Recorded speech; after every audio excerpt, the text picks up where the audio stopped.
మేలు కావాలంటే మనం ఏం చేయాలి?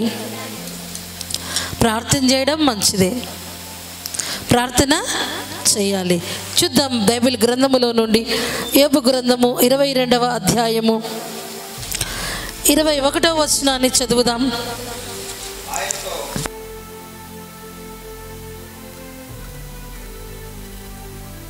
ఆమేన్.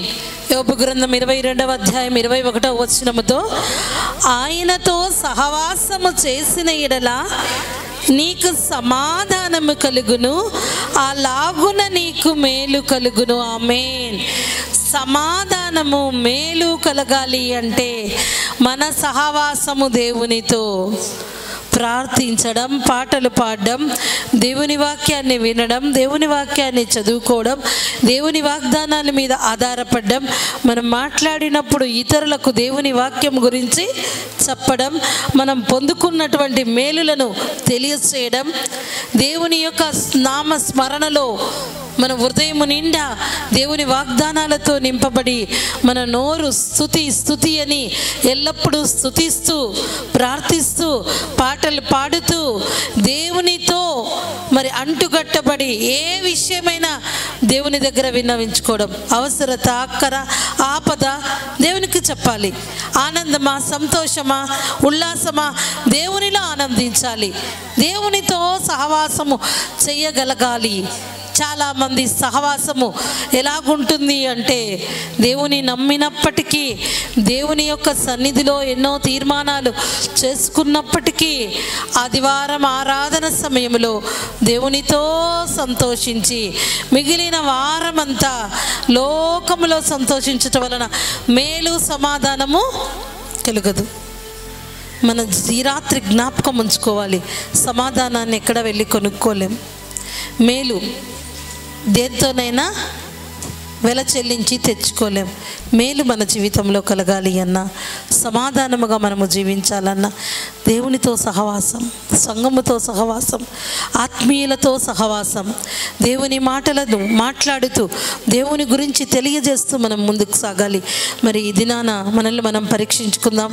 ఎన్నో వాక్యాలు వింటున్నాం, ఎన్నో ఇబ్బందికరమైన పరిస్థితుల నుంచి దేవుడు మనలను, మన కుటుంబాలను విడిపించి విజయోత్సాహముతో దేవుడి సన్నిధిలో సాక్షిబిడ్డలుగా మనల్ని ఉంచాడు.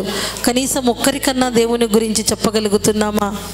రోజులో కనీసము ఒక్కరితోనైనా ఈ దినము నేను ఇలా ఉన్నానంటే దేవుని కృప, ఈ దినమున నేను ఆరోగ్యముగా, సమాధానముగా, సంతోషముగా నేను నా కుటుంబము ఉన్నామంటే దేవుని కృప అని చెప్పగలగాలి. మనం చెప్పినప్పుడు దేవుని గురించి బాధలో, దుఃఖములో, బంధకాలలో ఉన్నవారు విని వారి బాధల నుంచి, వారి బంధకాల నుంచి విడుదల పొందగలుగుతారు. ఎవరైతే అనేకులను దేవుని వైపు త్రిప్పుదురో వారు ఆకాశ మండలములోని జ్యోతిలను పోలిన వారై ఉంటారు. దానియేలు గ్రంథములో ఉంది. స్టార్స్ అంటే ఏంటివి? నక్షత్రాలు. ఆకాశములో జ్యోతులు అంటే నక్షత్రాలు. నక్షత్రాలాగా దేవుని ప్రియ బిడ్డలుగా మనం ఉండవలసిన వారం. మరి ఈ దినము నీ జీవితంలో ఆ నక్షత్రంలాగేమో కానీ, వెలుగు ఏమో కానీ, సమాధానము లేక, మేలు లేక, అసమాధానముతోనూ మేలన్నది లేక ఉండటానికి కేవలం కారణం నీ ఆలోచనలు ఎవరితో షేర్ చేస్తున్నావు, నీ ఆలోచనలు ఎటువైపు ఉంచుకుంటున్నావు. ఆలోచనలు చేస్తే ఏమొస్తుంది? మాట్లాడితే ఏదో మేలు కలుగుతుందన్నావు అమ్మ. ఆలోచనల ద్వారా ఏం కలుగుతుందంటే చూద్దాం. ఇక్కడే యోబు గ్రంథం 22వ అధ్యాయం 28వ వచనాన్ని ఒకసారి చదువుదాం.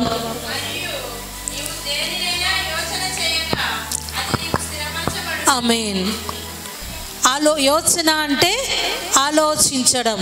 మొదటిగా ప్రార్థిస్తున్నావు, ప్రార్థన చేస్తున్నా, నీవు పాటలు పాడుతున్నావు, దేవుని వాక్యం మీద ఆధారపడుతున్నావు, అన్నీ బాగున్నాయి. అలాగన మేలు సమాధానము కలుగుతుంది. ఇవన్నీ అయిపోయాక ఏం ఆలోచిస్తున్నారు? ఈ దినమున నీ ఆలోచన విధానంలో మార్పు రావాలి. చాలామంది జీవితాలలో వాడు మారడు, అది మారదు, ఇది తీరదు, అది కుదరదు, ఇలాంటి మాటలు పలుకుతున్నారు. యేసుక్రీస్తును సొంత రక్షకుడిగా అంగీకరించి దేవుని పిల్లలుగా పిలువబడుతూ దేవుని యొక్క శక్తిని అనుభవిస్తూ దేవుని సొత్తుగా ఉన్న నీవు ఏమి ఆలోచిస్తున్నావు? ఈ రాత్రి నీ ఆలోచన విధానాన్ని మార్చుకో. అది జరగదు, కుదరదు, రాదు అలాంటి మాటలు నీవు ఆలోచిస్తే అదే జరుగుతుంది. దేవుడు శక్తి కలిగిన దేవుడు కాదా? నీవు దేవునితో సహవాసం చేస్తే సమాధానం కలుగజేస్తా, మేలు కలుగజేస్తానన్నాడు. నీ సమస్యను, నీ సంతోషాన్ని దేవుని దగ్గర విన్నవించుకునే నీవు, ప్రభా నా స్థితి ఇదయ్యా, నా పరిస్థితి ఇది తండ్రి, నా సంతోషానికి మీరు ఇచ్చిన ఈ ఆశీర్వాదం కారణమని అన్నీ దేవునితో విన్నవించుకునే నీవు ఆలోచనలు మార్చుకోవాలి. కొంతమంది ఆలోచిస్తారు, ఈ అప్పుయే తీరదు. ఎంతమంది జీవితంలో అద్భుత కార్యం చేయాల దేవుడు. అనారోగ్యం, ఈ అనారోగ్యము పోదనుకుంటారు. నువ్వు అట్లా అనుకుంటున్నావు, నీకు అదే ప్రాప్తిస్తూ ఉంది. ఫస్ట్ ఆఫ్ ఆల్ నీ యొక్క సహవాసము దేవునితో ఉండాలి. నీ ఆలోచనలు ఉన్నతమైనవిగా ఉండాలి. నీ ఆలోచనలు ఉన్నతమైనగా ఉండాలి. కారణం ఏంటి అంటే దేవుని నమ్మి దేవునితో సహవాసం చేసే మన ఆలోచన కర్త మన దేవుడే. నీ ఆలోచన కర్తను లోకంలోని సంబంధమైన లోక విషయాలను ఉంచుకొని నోటితో స్తుతించుట వలన ప్రయోజనము లేదు. ఆదరించేవాడు నీ కుటుంబ మనుషులన్నాక జీవితంలో సమస్యలు రాక మానవు. సమస్యనా నీవు సెటిల్ చేసుకోవడం కాదు కదా. మన సహవాసము దేవునితో అయినప్పుడు దేవుడు సహాయము చేయడా? ఆయన శక్తిని బట్టి మనము ఈ రాత్రి నుంచి నువ్వు ఆలోచించాలి. దేవుని యొక్క శక్తిని గురించి నువ్వు ఆలోచించాలి. దేవుడు ఎంత శక్తిమంతుడు! ఆయనకు అసాధ్యమైనది ఏది లేదు. ఆయన కాదు అన్నది ఏది లేదు. కేవలము నీవు నమ్మలేకపోవడాన్ని బట్టే నీవు మన నోటితో చెప్తున్నావు, మనసులో ఆలోచనలో అది జస్ట్ కుదరదులా, అది అయ్యే పని కాదు అనుకుంటున్న కారణాన్ని బట్టి నీ జీవితంలో నీ ఆలోచనల విధానాన్ని బట్టి మాత్రమే నీవు కావాలనుకున్నవి నీవు అనుభవించవలసిన ఆశీర్వాదాలు అనుభవించలేకపోతున్నావు. ఈ రాత్రి దేవాది దేవునితో సహవాసము చేస్తానని తీర్మానము చేసుకున్న నీవు ఆయన ఆలోచనకర్తగా చేసుకుంటే, దేవా నీ తలంపులు నా తలంపులు వద్దు ప్రభా, నీ తలంపులతో నన్ను నింపు ప్రభా అని వేడుకోవాలి. ఎందుకంటే మన తలంపులన్నీ తలవంపులే.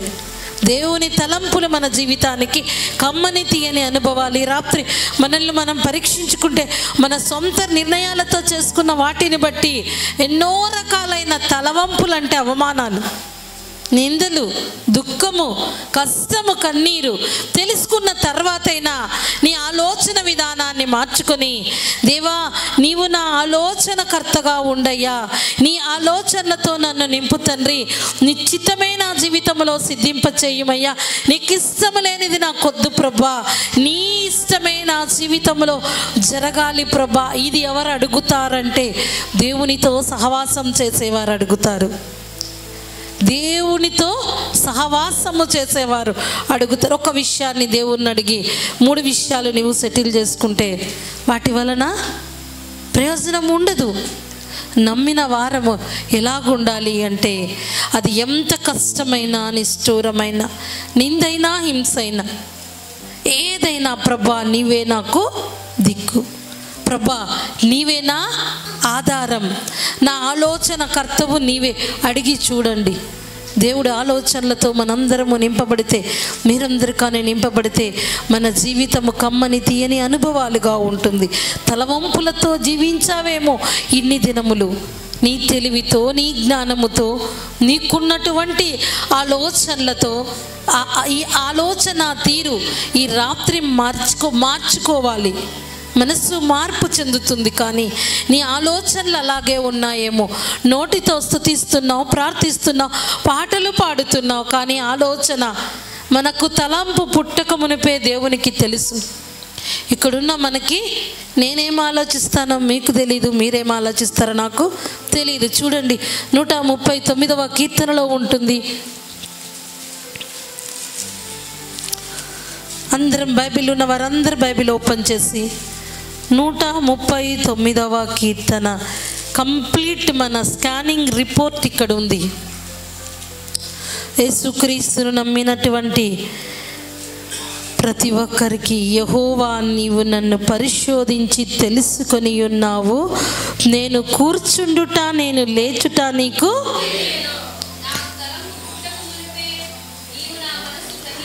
ఆమేన్. చదువుతాను చూడండి.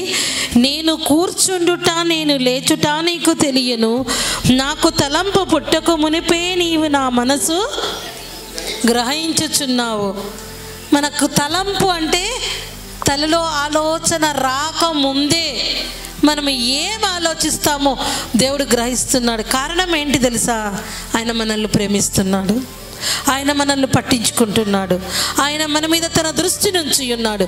ఎవరు ఆలోచిస్తారు చెప్పండి ఇంతగా మన గురించి? ఎవరు పట్టించుకుంటారు మన గురించి? నువ్వు మంచి ఆలోచిస్తున్నావా, చెడు ఆలోచిస్తున్నావా, అవిశ్వాసం గురించి ఆలోచిస్తున్నావా, విశ్వాసంతో ఆలోచిస్తున్నావా? ఆలోచన పుట్టక మునిపే ఆయన గ్రహిస్తున్నాడు. మరి అందును బట్టే నీ ఆలోచనలు బలహీనముగా ఉన్నాయేమో. నీ ఆలోచనలు కొన్నిసార్లు కొంతమంది నీవేమో సిద్ధపడతావు, నీ చుట్టూ ఉన్నటువంటి ఆ పరిస్థితుల ప్రభావము, నీతో ఉన్న మనుషుల ప్రభావము నిన్ను నిరుత్సాహపరచొచ్చు. లాస్ట్ టైం ఒక మాట చెప్పా. ఒక ఏనుగు ఒక కుక్క రెండు కలిసి రన్నింగ్ రేస్ పెట్టుకున్నాయట. మరి రన్నింగ్ రేస్ పెట్టుకుంటే ఇక్కడ నుండి బయలుదేరి వంట దగ్గరికి వెళ్ళాలి, స్ట్రైట్గా వెళ్ళాలి. ఏనుగు బయలుదేరి వెళ్తూ ఉంది, కుక్క బయలుదేరి వెళ్తుంది. ఏనుగు కన్నా ముందు కుక్క వెళ్ళగలదు. కారణం ఏంటంటే ఏనుగు పెద్ద రోడ్డు ఉంటే దాంట్లోనే వెళ్తుంది, కుక్క ఏ సందులో నుంచైనా వెళ్ళగలదు. కానీ అది ఇక్కడ స్టార్ట్ అయ్యింది చంద్రమౌళి నగర్లో. ఎన్టీఆర్ నగర్ దగ్గరకు వచ్చే లోపల, ఆ సర్కిల్కి వచ్చే లోపల మరి కొన్ని కుక్కలు ఏం చేశాయి? ఆపాయి. ఎక్కడికి వెళ్తున్నావు, ఎందుకు వెళ్తున్నావు, ఎప్పుడు వస్తావు, ఆగు ఆగు ఆగు, నేను గెలిచానంటే మన కుక్కల జాతికి అంతా ఒక విలువ ఉంటుంది అంటే చెప్పాలి. ఇప్పుడు చెప్పాలి. ఏం చేస్తున్నావు, ఎక్కడికి వెళ్తున్నావు, ఎట్లా చేస్తున్నావు.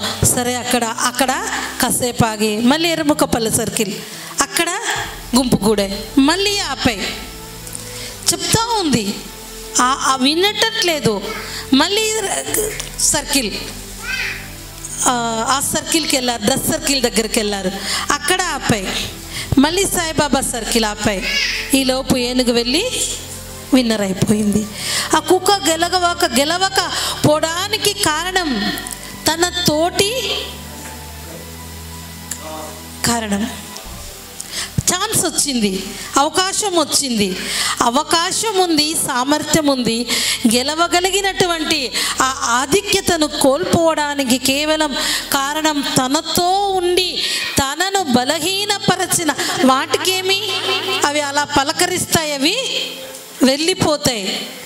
ఛాన్స్ పోగొట్టుకున్నది టాలెంట్ కలిగినటువంటి ఆ కుక్క.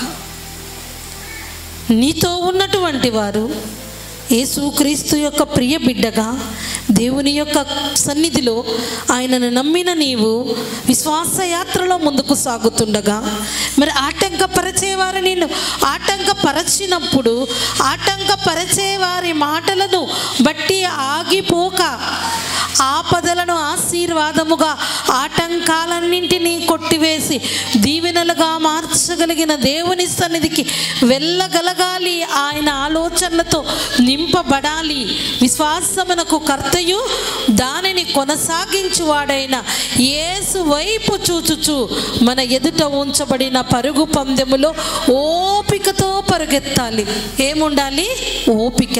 ఒక పరుగు పందెం ఉంది విశ్వాస యాత్రలో, మన జీవిత యాత్రలో ఒక పరుగు పందెం.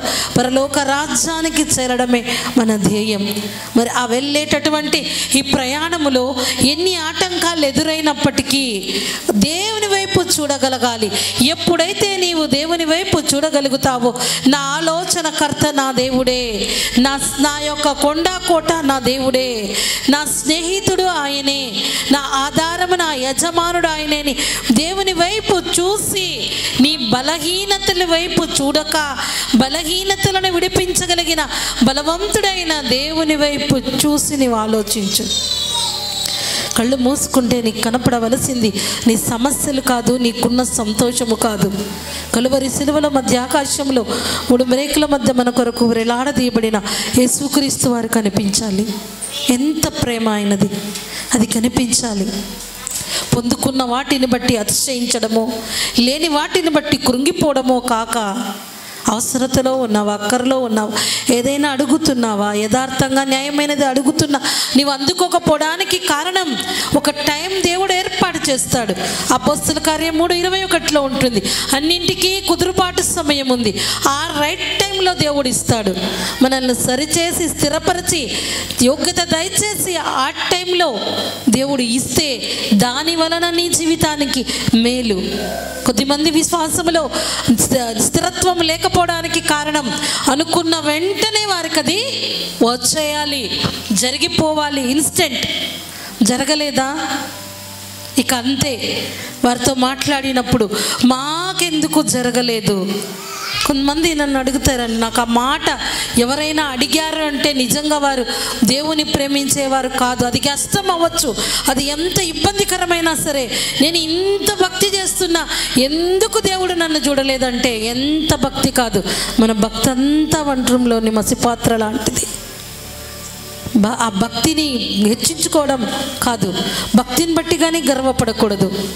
దేవా నీ చిత్తమయ్యా, దేవునితో సహవాసము చేస్తే నీకు సమాధానము కలుగుతుంది, మేలు కలుగుతుంది. మరియు నీవు దేనినైనా యోచన చేయగా దానిని నేను స్థిరపరుస్తాను అంటున్నాడు. సహవాసము దేవునితో చేయి, ప్రార్థన చేయి. అవసరతలో ఉంటే దేవుణ్ణి అడుగు, దేవునితో చెప్పు, అయ్యా ఈ అవసరత ఎక్కర సహాయము చేయమని అడిగి నమ్మాలి. నాకు తెలుసు ఇది జరగదనకూడదు. మన చర్చిలో లాగే మరి చక్కగా అందరూ ఫాస్టింగ్ ప్రేయర్ పెట్టుకొని చర్చికి వస్తున్నారట. దేని కొరకు ఫాస్టింగ్ ప్రేయర్ చేస్తున్నారు తెలుసా? వర్షం పడాలా అని ఫాస్టింగ్ ప్రేయర్ చేస్తున్నారట. మరి అందరూ వస్తూ ఉంటే మరి ఒక పాప గొడుగు పట్టుకొని వస్తూ ఉందంట. వాళ్ళ అమ్మ అరిచేస్తూ ఉంది, ఏంటమ్మా ఇంత ఎండొస్తూ ఉంది, ఎందుకు గొడుగు తెస్తున్నావు అంటే, అమ్మాయి అంటుంది, మమ్మీ మీరు పాస్టర్ గారు అందరూ ప్రార్థన చేస్తే వర్షం కొరకు వర్షం ఇస్తాడు కదా దేవుడు, వర్షం పడుతూ ఉందని నేను గొడుగు తెచ్చుకున్నా అంటే, ఆ తల్లి నమ్మటంలా ఆపోయి గొడుగు ఇంట్లో పెట్టి అంటుంది. ఆమె ప్రార్థన ఏమైనా యోగ్యమవుతుందా? ఆమె నిజంగా విశ్వాసంతో ప్రార్థిస్తుందా? ప్రార్థిస్తే వర్షం కురిపించడా? ప్రార్థిస్తే వర్షం నాపడా దేవుడు? ఇంతటి కార్యమైనా దేవుడు చేయడా? ఆ చిన్న బిడ్డను విశ్వాసములో ఏ రకంగా తల్లి బలపరుస్తుంది ఒకసారి ఆలోచిద్దాం. అవి కాదు అనకూడదు, ప్రార్థన పరిస్థితిని మారుస్తుంది, స్తుతిని స్థితిని మారుస్తుంది. దేవునితో సహవాసము చేసేవారు హడావిడి చేసి అటొక మాట ఇటొక మాట, అటొక ఆలోచన ఇటొక ఆలోచన చెయ్యరు. 2 పడవల్లో ఒక వ్యక్తి ప్రయాణం చేసేది ఒకసారి ఆలోచించండి. నీళ్ళలో పోతున్నాం, ఇక్కడొక కాలు ఇక్కడొక కాలు, 2 పడవలు పోతున్నాయి, అది క్షేమమా? 2 పడవల్లో ప్రయాణం కరెక్టా? ఒక్క పడవలో కాళ్ళుంటే, నీకు 2 కాళ్ళుంటే క్షేమంగా ఒడ్డుకు చేరగలవు. కొంతమంది దేవునితో లోకముతో, భక్తిలో భక్తిహీనతలో, కాసేపు అట్లుండకూడదు. అటు ఇటు నీ ఆలోచనలు అట్లున్నాయేమో. మనిషివేమో ప్రభు సన్నిధికి వస్తున్నావు, ప్రార్థన ఏమో చేస్తున్నావు, నీ ఆలోచనలు అటు ఇటు ఉన్నాయి. రాత్రి అటు ఇటు కాక విశ్వాసమునకు కర్తయు దానిని కొనసాగించువాడైన యేసు వైపు చూచుచు మన ఎదుట ఉంచబడిన పరుగు పందెములో ఓపికతో ముందుకు సాగగలిగినట్లయితే నిజదేవుడు జ్యోతిర్మయుడు లోకరక్షకుడైన దేవుడు ఆయనే ఆలోచన కర్తయ్యి మనలను, మన కుటుంబాలను, మన సంఘాన్ని నడిపించాలని దేవుడు ఈ రాత్రి మనతో మాట్లాడుతున్నాడు. మరి నీ జీవితాన్ని, నీ కుటుంబాన్ని నీవే నడుపుకుంటావా? దేవునికి అవకాశం ఇస్తావా? దేవుని నమ్మిన మనము, దేవునికి మన జీవితాన్ని సమర్పించుకున్న మనము, మన యజమానుడిగా, మన నావికుడిగా, మన నాయకుడిగా ప్రభైన యేసుక్రీస్తు వారు ఉండగలగాలి. మరి 2014లో నవంబర్ 1వ తారీఖున ఉదయకాలమున నేను ఒక చిన్న ప్రార్థన చేశానండి. ఏంటి ఆ ప్రార్థన అంటే, ప్రభా యేసయ్య, మరి నా కళ్ళ ముందు 1.5 ప్యాకెట్ 1.5 మూట రైస్ ఉంది, అంతే ఉంది. ఒక ప్యాకెట్ తిరిగి హాఫ్. మరి ఎంతోమందికి ఆహారాన్ని పెట్టాలనే ఆశ నాకుందయ్యా. మరి నాతో మాట్లాడు ప్రభువా, ఆ రైస్ను దీవించుమయ్యా. నీ కుమార్తెగా సకల ఆశీర్వాదములకు కారణభూతుడివైన మీ యొక్క ప్రియ బిడ్డగా అనేకులకు ఆశీర్వాదకరముగా నేను ఉండాలి ప్రభువా. అట్లా ప్రార్థన చేస్తున్నానండి కూర్చొని. అపార్ట్మెంట్లో అదే రోజు చేరాను. నవంబర్ 1వ తారీఖు ఉదయకాలమున 2014 కూర్చున్న ప్రార్థన చేస్తున్నా. చూడండి, ఒకవేళ అవి చూసి వాడుకుంటే 2 నెలల్లో 3 నెలల్లో 5 నెలల్లో మేమే తినేవాళ్ళం. అట్లా ప్రార్థన చేశాను. కళ్ళు మూసుకొని ప్రార్థన చేసుకున్నాక దేవుడు నాతో ఆ మాటను ప్రేరేపిస్తున్నాడు. 5 రొట్టెలు 2 చేపలు 5,000 మంది తిని 12 గంపలు మిగిలిన ఆశీర్వాదాన్ని దేవుడు జ్ఞాపకం చేశాడు. వెంటనే ఆ రోజు మరి ఆ బియ్యం ప్యాకెట్ మీద చెయ్యించి ప్రార్థించానయ్యా, నిజమే 5,000 మంది జనం ఉన్నారు అక్కడ. 5 రొట్టెలు 2 చేపలే ఉన్నాయి. అంతమంది తిని మిగిలాయి ప్రభా. ఆ ఆశీర్వాదాన్ని నాకు దయచేయమయ్యా. ఆ మాటని జ్ఞాపకం చేశావని వాటి మీద చెయ్యి పెట్టి ప్రార్థించాను. అదే ఆలోచనతో ఉన్నాను. 2014 నవంబర్ 1వ తారీఖు మొదలుకొని 2024 ఈ ఆగస్టు ఈరోజు 7వ తారీఖు వరకు ఎంతమందికి భోజనం పెట్టే కృప దేవుడిచ్చాడు. ఎంతమందికి ఆదివారము, శనివారము, క్రిస్మస్లో మరి ప్రతి ఆదివారము ఎంతమంది తిని ఉంటారు. ఇన్ని సంవత్సరాలు, ఈ 10 సంవత్సరాలు పైబడి ఈ ఆశీర్వాదానికి కారణం కేవలము దేవుని మాట. అదే ఆలోచన, నా దేవుడు కార్యము చేస్తాడు. ఇలా తరగని స్థిరమైన ఆశీర్వాదాలు పొందుకోవాలి అంటే, అనేకుల ముందు దేవుని యొక్క సాక్షులుగా ఉండాలంటే అడిగి విశ్వసించి నమ్మి అదే ఆలోచనలతో ఉండాలి. అడిగి అది కుదరదులే అని సెకండ్ ప్లాన్ చేయకూడదు. సెకండ్ ప్లాన్ చేసినామంటే అట్లే వెళ్ళిపోతుంది రూటు. మరి నీ ఆలోచన తీరేలాగుంది మార్చుకోండి. దేవుని బిడ్డలుగా, దేవునికి మహిమకరముగా, అనేకులకు ఆశీర్వాదకరంగా ఉండాలి. చూద్దాం యెషయా గ్రంథం 55వ అధ్యాయం 7వ వచనాన్ని ఒకసారి చదువుదాం.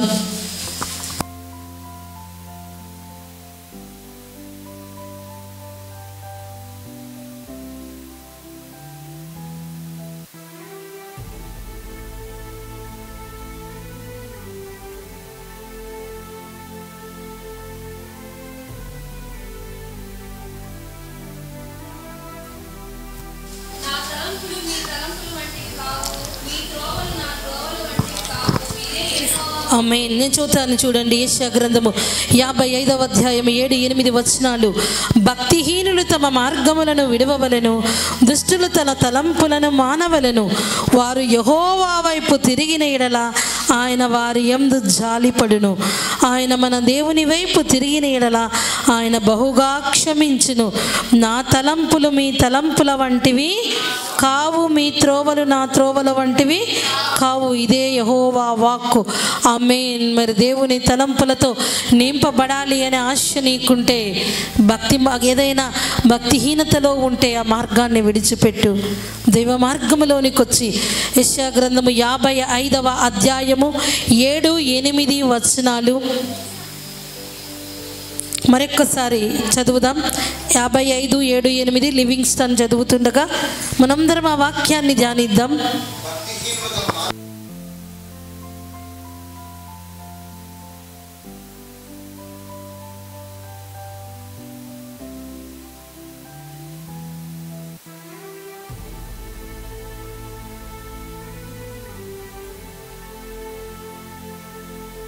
ఆమేన్. మరి ఈ రాత్రి నీ యొక్క ఆలోచన మారాలి, దేవుని వైపు తిరగాలి. తిరుగుదామా? దేవుని వైపు తిరగగలిగినట్లయితే ఆలోచన మార్చుకోవాలి. మనుషులం దేవుడి సన్నిధికి రావడమో, మనుషులము దేవుని సన్నిధిలో ఆరాధించడమో కాదు, కానీ ఇవి చేయటం మంచిదే. తిరిగి ఆలోచన తీరు మారాలి. దేవుని పిల్లలుగా క్షమించే వారముగా, ఇతరులను ప్రేమించే వారముగా, మనల్ని మనము తగ్గించుకునే వారముగా, దేవుని మీద ఆధారపడే వారముగా ఉండాలి. అవి దేవుని త్రోవలు. మన త్రోవలు వేరు, దేవుని త్రోవలు వేరు. నీ దారిలో నడుస్తావా? దైవ మార్గంలో నడుస్తావా? నీ తలంపులను వదిలేస్తావా? దేవుని తలంపులతో ఈ రాత్రి నింపబడాలని ఆశ ఉంటే లేచి